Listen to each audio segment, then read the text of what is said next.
자, 지금까지 원가 행태를 가지고 구분하면 변동이냐 고정이냐 또는 주은 변동이냐 주은 고정이냐도 있었던 거고 추적이 가능하면 직접, 불가능하면 간접.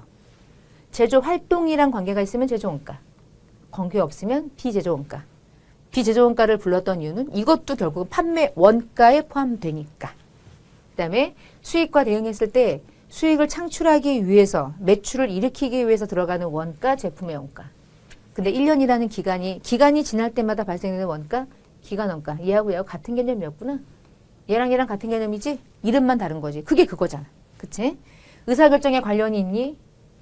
의사결정이랑 관련이 없니?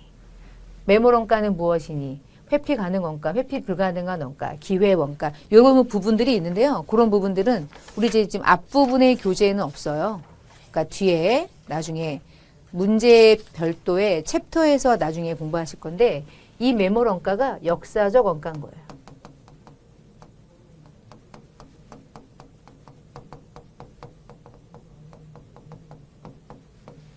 의사결정에 영향을 미치지 않아요. 예를 들면은 제가 지금 재경관리사 수업을 하는데 책도 비싸잖아요. 근데 여러분이 재경관리사 수업을 듣기 전에 다른 공부를 했었어. 다른 공부를 해가지고 뭐 예를 들면 뭐 부동산과 관련된 공부를 했던 거야.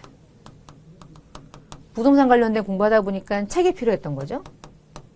그래서 그 책을 10만 원 주고 샀었어.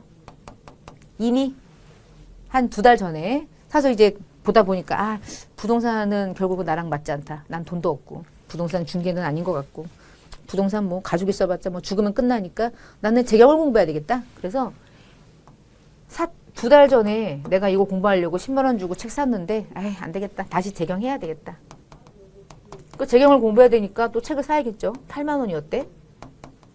구입을 했다. 자 이렇게 했다. 했는데 에이 이거 안 하기로 하고 다시 이렇게 하기로 한 거야. 여러분이 이 의사결정할 때 손해고 이익이고 뭐 이런 거 의사결정할 때 여러분 8만 원에 이 교재를 구입할 때 예전에 부동산 교재 10만 원 주고 샀던 걸 아무리 되돌려봐도 걔를 되돌릴 수 있어요? 여러분 의사결정에 영향을 미칩니까? 영향을 미친다는 얘기는 아 손해봤다 이런 생각은 할 수 있지. 근데 이거 되돌릴 수 없잖아. 밑줄을 그었으니까. 반품도 안 될 거 아니에요. 뭐 중고시장에 파는 건 알아서 하는 거고. 결국에 이렇게 예전에 나간 돈은요. 이미 내가 오늘 의사결정할 때 8만 원짜리 책을 살 것이냐 7만 원짜리 책을 살 것이냐는 의사결정에 영향을 미치지만 예전에 10만 원짜리 얘랑 관계없는 다른 교재를 샀다가 책꽂이에 꽂아놓은 것 자체에 대해서 의사결정을 못 미치죠. 이미 돈이 나갔잖아. 이미 매몰됐잖아. 그래서 매몰원가라고 부르는 거야. 얘를.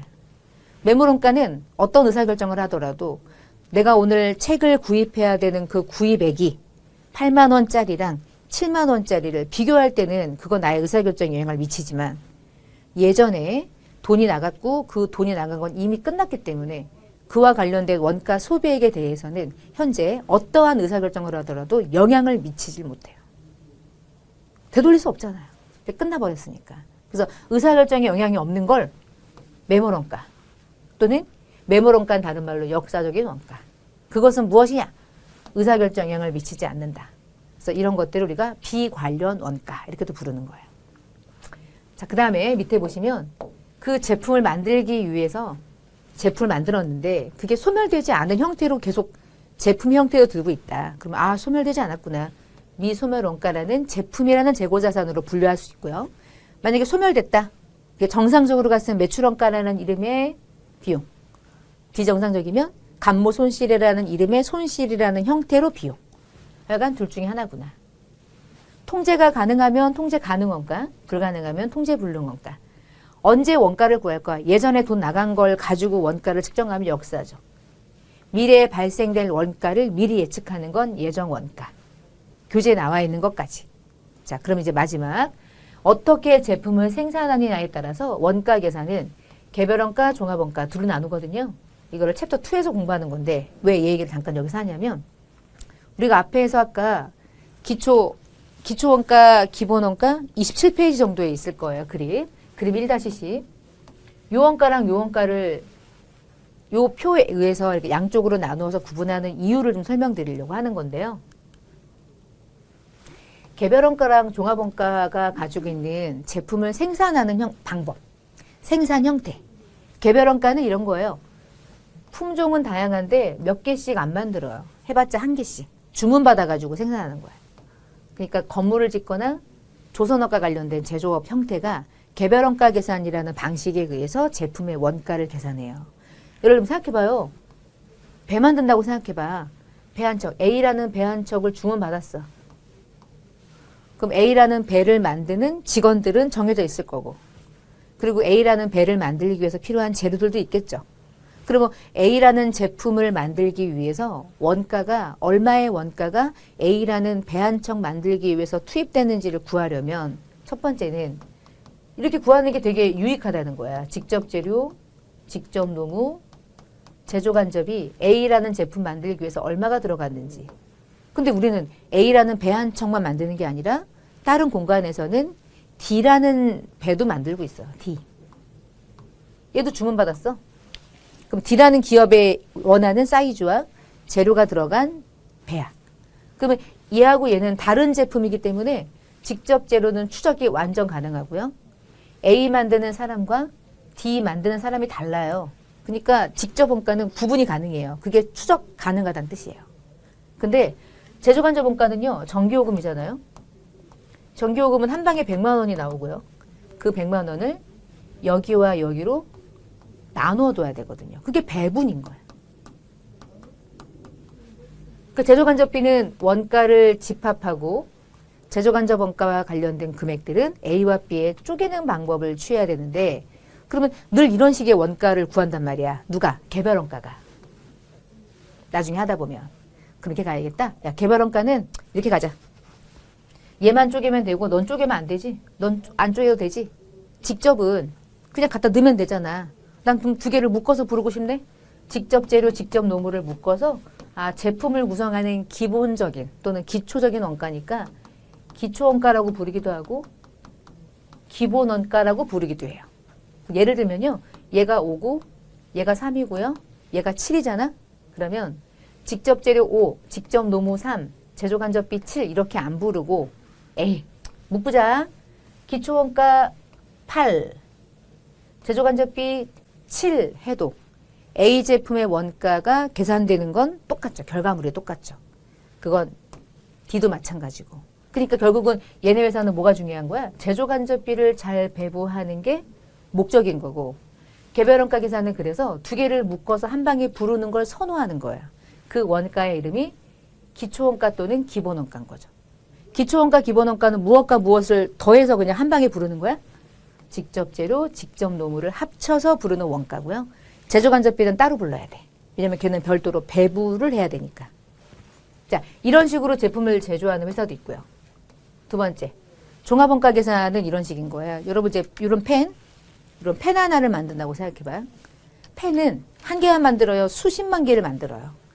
펜이라는 제품의 종류는 한 개인데 대량으로 생산하죠. 표준화된 제품을. 뭐 시멘트도 마찬가지고 제조업도 마찬가지고.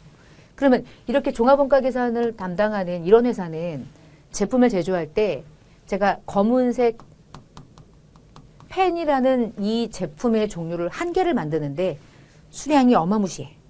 그러면 이 회사가 검은색 펜을 만들기 위해서 직접 재료가 얼마 들어갔고 직접 노무가 얼마 들어갔고 제조간접 원가가 얼마 들어갔는지를 얘가 구하는 방식처럼 계산할 필요가 없는 이유는, 여러분 이 제품 하나만 만들기 때문에 직접 재료라고 하는 원가도 다 얘 거고 직접 노무도 다 얘 거고 여기에 들어가는 제조간접비도 다 얘 거잖아.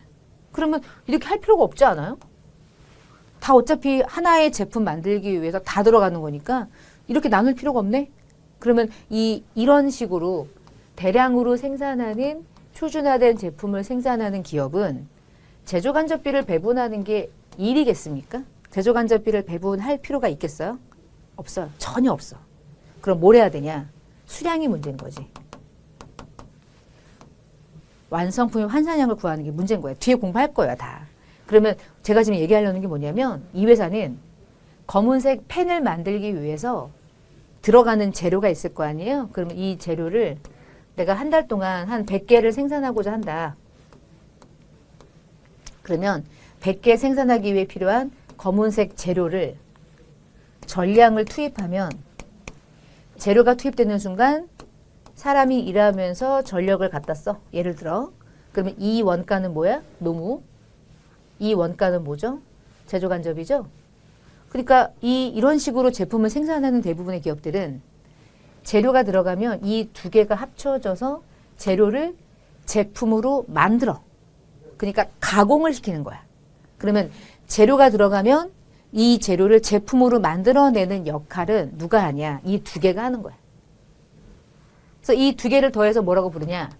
가공시키는 원가구나. 그래서 두 개를 묶어서 부를까? 가공 원가. 어때? 괜찮지? 그래가지고 나온 거예요. 그러니까 이유를 설명드린 거야, 제가.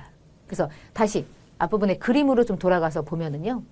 우리가 원가를 셋으로 나눌 수 있다고 그랬죠. 직접 재료, 직접 노무, 제조 간접 원가 이렇게 세 개로 나눌 수 있는데 얘가 10이고 얘가 20이고 얘가 40이라 해볼게요. 그러면 개별 원가 계산을 적용하는 대부분의 기업들은 이 두 개를 더해서 그냥 기초 원가 또는 기본 원가라는 이름으로 한 방에 부르고 싶은 거야. 굳이 불러봤자 그냥 기초 원가 30이라고 하면 끝나거든. 얘만 따로 불러주면 되니까. 기초 원가 묶어서. 근데 종합 원가 계산을 적용하는 기업은 아니야. 우리는 직접 재료가 먼저 들어가. 나머지 원가들은 재료를 제품으로 가공시켜. 그래서 직접 재료비를 합산하지 않고 두 개를 합산해서 그냥 한 방에 부르는 거죠. 가공시키는 원가. 두 개를 더해서 가공 원가. 이렇게 부를 수 있는 거예요. 그러니까 부르는 이유를 알아야 뒤에 나오는 얘기들이 그 얘기로 개별과 종합은 원가를 이렇게 다르게 또 부르는구나. 결국은 이 세 개를 가지고 묶어보고 하는 거죠. 요걸 가지고 계산하는 문제가 징글징글하게 많이 나와요. 그러니까 한번 여러분이 잘 개념을 이해하시는 게 중요해서 간단하게 이제 화면으로 뒤에 공부할 내용까지 조금 땡겨가지고 설명을 좀 해봤어요.